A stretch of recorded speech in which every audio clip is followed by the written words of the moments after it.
Hey ladies, welcome back to the show. I am your host, Trisha Stefankowitz, registered dietitian, nutritionist. So the last couple weeks, as we head into the summer months, we've been talking about trying to gain acceptance and self-love when it comes to our body. And so last week we talked about the whole body positivity and body neutral movement, just kind of defining what they were and trying to figure out where, if there's a way that you could kind of land somewhere in the middle in terms of taking the first step in establishing love for your body. And then prior to that, we talked about some of the myths that we tell ourselves when it comes to our bodies. And so, because we've talked about those and we are in the middle of this body series, I wanted to talk today about what you can do to start loving your body today. Some of the first steps that you can take in that journey towards self and body love. First, I want to make the case for you about why it's important to make this step that you want to go towards loving yourself a little bit more than maybe you do today. A lot of us do this thing, myself included, where we criticize ourselves, we deny our body of love, we perhaps even we punish ourselves by doing different things.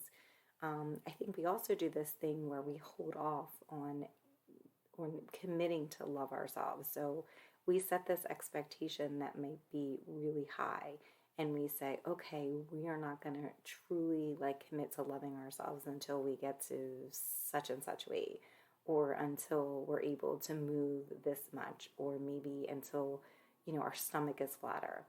But what happens is that our body it's so dynamic, and our weights and just our appearance is going to change based on life experiences, different phases that we may be going through, and just overall the aging process.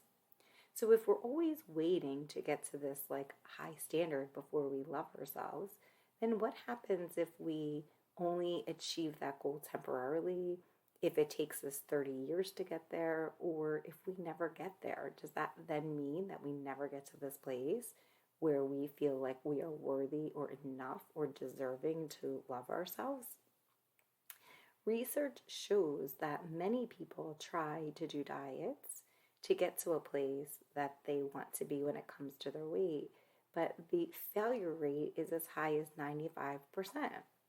So what would happen, again, if you never get to the place that you get to be the goal weight that you desire, if you're waiting all that time to love yourself?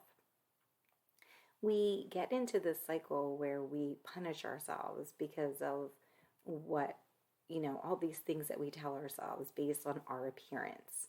And based on, I think for women, it's a lot of shame when it comes to our weight. And we get into this cycle of restricting overeating, and then we do it over and over again with no end in sight. And I think that it leads to a lot of people, a lot of women in particular, but I'm sure men too, feeling like they are a prisoner to their body, to the thoughts they have about it, and the way that they feel as they're moving through space in their bodies. And so I think when we talked about this way that we punish ourselves, we do it in lots of different ways. So we punish ourselves for what we look like based on, whatever it is that you don't like about yourself, or that you criticize about yourself, or whatever that negative self-talk that you're doing with something in regards to your appearance. And so what happens is we punish ourselves by doing things like having shame in what our body looks like, having no self-confidence, having this idea that we don't trust ourselves enough. So when we're talking about a lot of times doing intuitive eating, so having this place that you can get to a space that you can feel hunger and satiety cues, it's very hard to do that if you are disconnected or shaming yourself, because it's very hard to trust yourself in those moments. I think what also happens when we are punishing ourselves is that we're eating too much, or we don't eat enough, and maybe there's some disordered eating that happens. We're working out too much or not enough. And we might be sleeping and stressing too much or not enough. We we we disconnect and we compartmentalize our bodies, and I think we look at our body in like pieces or body parts and not the entire picture, and we pick out these like imperfections about what we don't like, and we focus on them, and we spend so much time thinking about them instead of doing all of the things that we love and that we want to be doing. So how long are you going to struggle by punishing yourself and feeling like your body has failed you in some way, or engaging in negative self talk, or believing this idea that somehow thinness is worthy and anything different than that is not. And so that's what I want to talk about today, is just really trying to get to this place that you can start focusing on loving yourself and your body today, so that you don't have to wait to get to your goal before you decide to love yourself. It doesn't mean that, when I talk about this, it doesn't mean that I'm in a place that I'm saying give up, don't do anything, just accept yourself. What I'm saying is that, and like anything, I think a lot of people spend a lot of time doing this physical work, and maybe you'll work out and you'll eat healthy, but there's a lot of mental stuff that goes into this that nobody really talks about. Or I think we're all running from our emotions, and so it's very hard to kind of get to that place that you make a decision and you identify what that thought is. So it's not that I want you to, really focus on those things, but I just want you to see if you can do something different today that maybe will help you get to a place that you take one step closer into having this idea that maybe self-love is possible.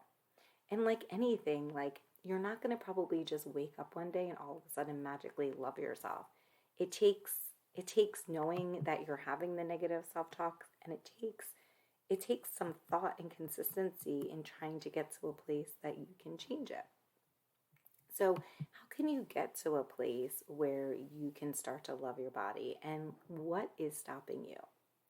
Well, for many of us, it might be disgust. I mean, I've definitely had that, where you wake up one day and you say, "Oh my gosh, how the hell did I get to this place? What the fuck?"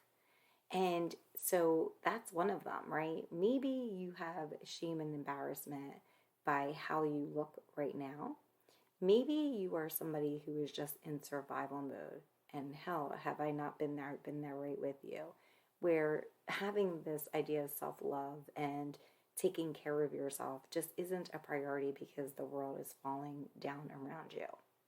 Or maybe it just feels too daunting because you haven't put yourself first or done anything for yourself in so many years, that to now make that effort feels like something that's insurmountable to you. So regardless of any of the things that you're thinking, let's kind of start thinking about some ways, some practical ways that you can really start to love your body. So the first thing I would say, and I'm going to talk about, there's 5 things here. And again, like all of these things, like you don't have to do any of these things. I just want you to just make some kind of effort, or just have a thought about that there's maybe a desire there when it comes to deciding to love yourself. Some things may seem silly to you. Some things, maybe you want to do. Maybe all the things you want to do, or maybe none of it. But it's just to get you to a place. Maybe you're somebody even who like has some self-love, but you're still working on it. And maybe you're in a place that you haven't even started. So there's different things here for everybody, so that you can kind of just get into a place that you can start moving towards having some kind of acceptance, or some kind of like at least like when it comes to your body. So the first thing is to make a decision that something will be different. When we talk about this whole body positivity versus body neutrality movement, for some people, I think they are already on a path of being like, okay, I love myself. And it might be easier for them to get to this place that they're having some body positivity. But body neutrality, I feel like, is a way that you can start. And body neutrality just basically means that you may not love your body all of the time, but you can accept it and feel neutral about it. And so it's this middle ground between body positivity or body negativity. So looking at it like on a continuum, and on the left side having body positivity, on the right side having body negativity, and then in the middle is body neutrality. So, if you are in a place that you're feeling so terrible and so disconnected from your body, then perhaps start with this idea of body neutrality. And so that's just the idea again that you may not like everything that you see in your body, but you can accept that it's your body. So that's the first thing I would say. And by the way, you can look into the whole body neutrality movement. And you can look at the podcast episode from last week if you want to dig deeper into that. Now, the second thing I want to talk about is your thoughts, right? So we do this, that we have all these thoughts that we have, and we focus on all these negative things about our bodies, right? We focus on, oh, I hate my body, and we focus on all of the things that's wrong with it. And by doing that, we are basically focusing on all the negative things, and all of our energy focuses on all the negative stuff. And by doing that, I think we forget all the good things that our body is able to do for us as well. And so, maybe trying to reframe the idea that instead of having all these negative things that you're saying about yourself, perhaps getting to a place that you can say things that are positive, having some kind of reframing. And so if we're able to start focusing on the positive thoughts, and then we're starting to create, and like, I feel like if you focus on something positive and then you say it over and over again, you kind of start to believe it a little bit. And that's the goal. The goal is that you can create the thoughts, which is then going to create the belief. So reframing how you talk to yourself and the thoughts that you think about yourself. So instead of saying to yourself, I hate my body, maybe try something like, my body deserves love. So that's not saying, oh, I love my body 100%, but it's moving to this place of being more neutral. My body deserves love. Or maybe you say something like, this is where I'm at right now, and that's okay, right? So you're not at this place where maybe you're doing all this negative, horrible self-talk, and then all of a sudden you have to just snap into a place that you're positive. You're kind of moving down the continuum, that you're moving a little bit closer to acceptance.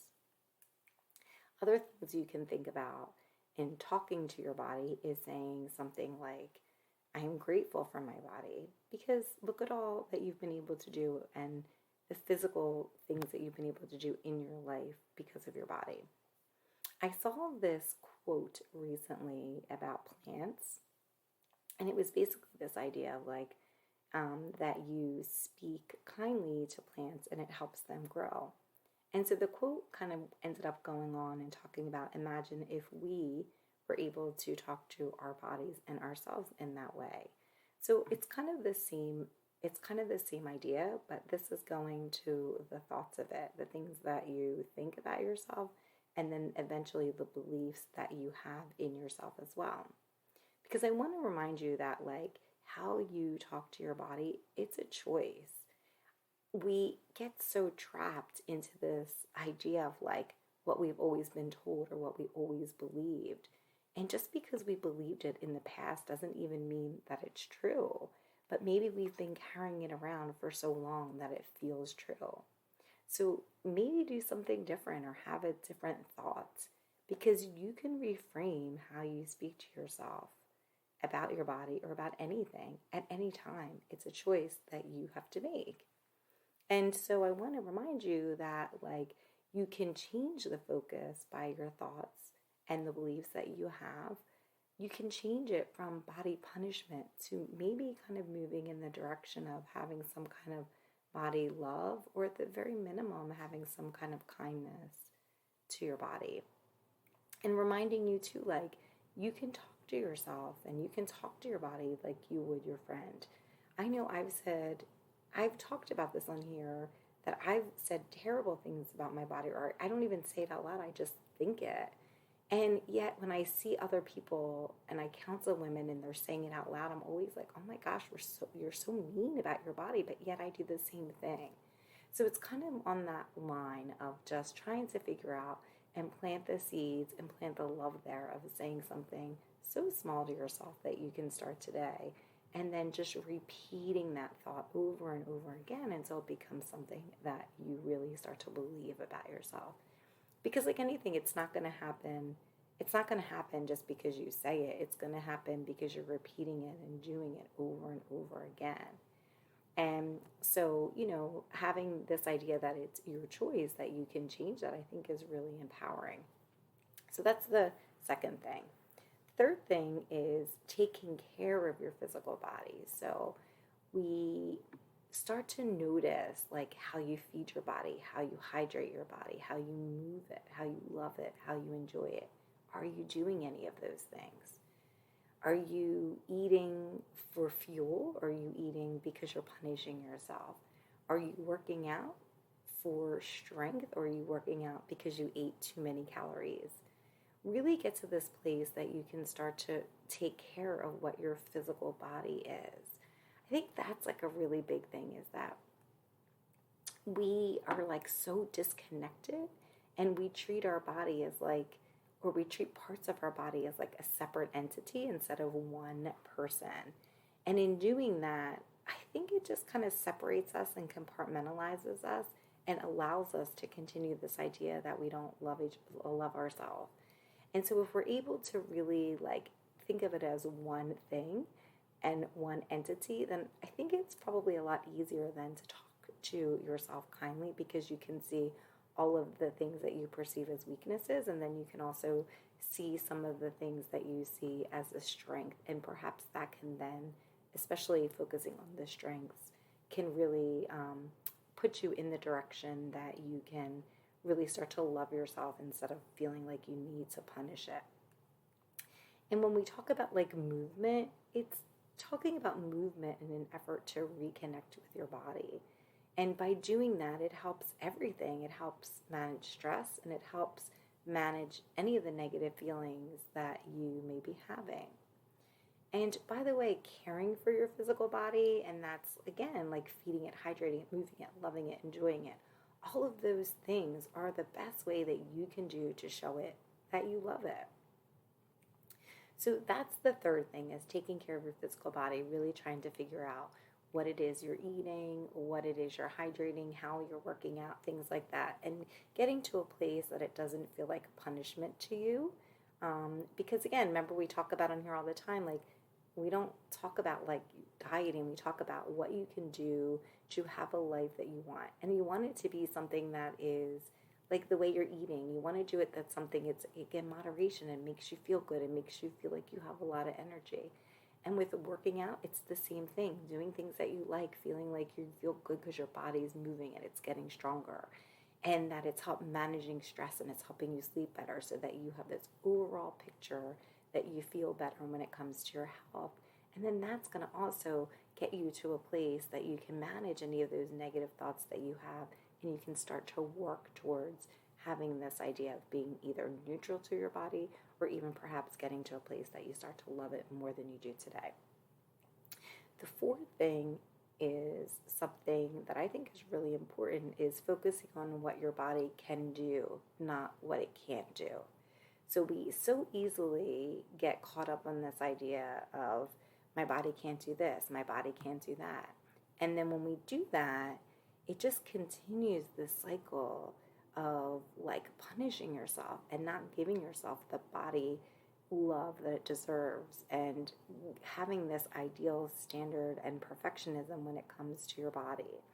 And so it ends up a lot of times like, getting, I think it impedes you from getting to a place that you can really start to love yourself.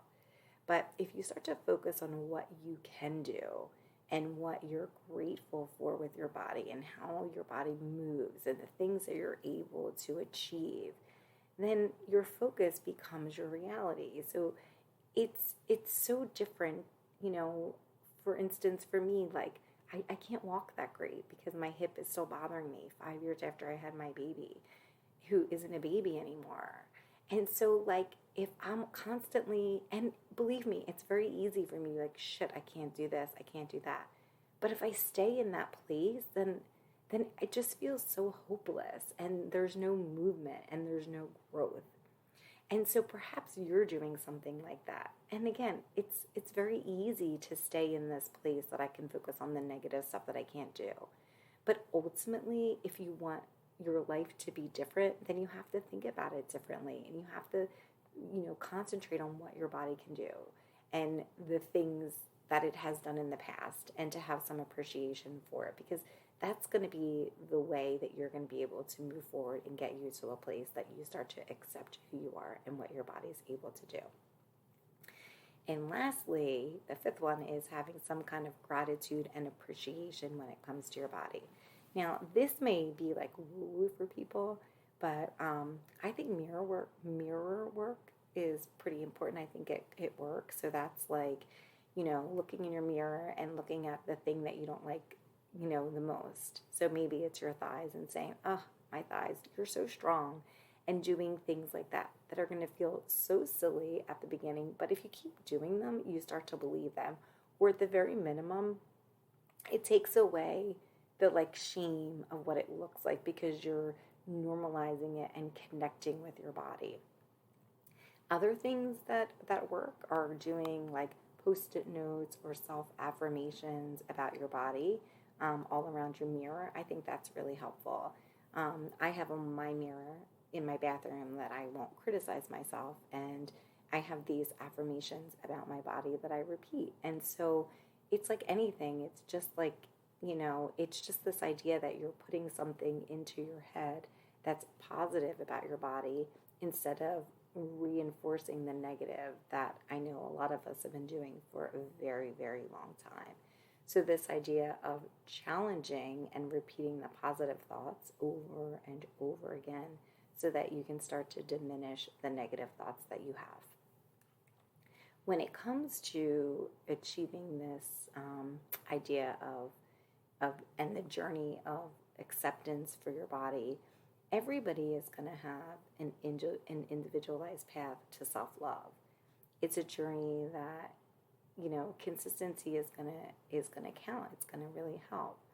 And loving your body, really getting to a place that you feel a lot of self-love, it's gonna take some patience, and it's gonna take you getting to a place that you're able to treat your body as your friend. And so what I would say is, take small steps every day. And by doing that, it's going to help change your thoughts. It's going to help change the beliefs that you have about your body. It's like the consistency needed is what you would do to do exercise. But instead of doing physical exercise on the outside, you're doing the mental work.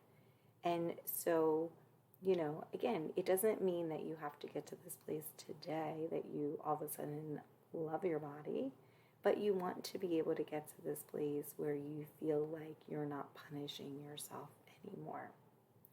And so I want to ask you, what is the one small step that you'll do today when it comes to starting to love your body?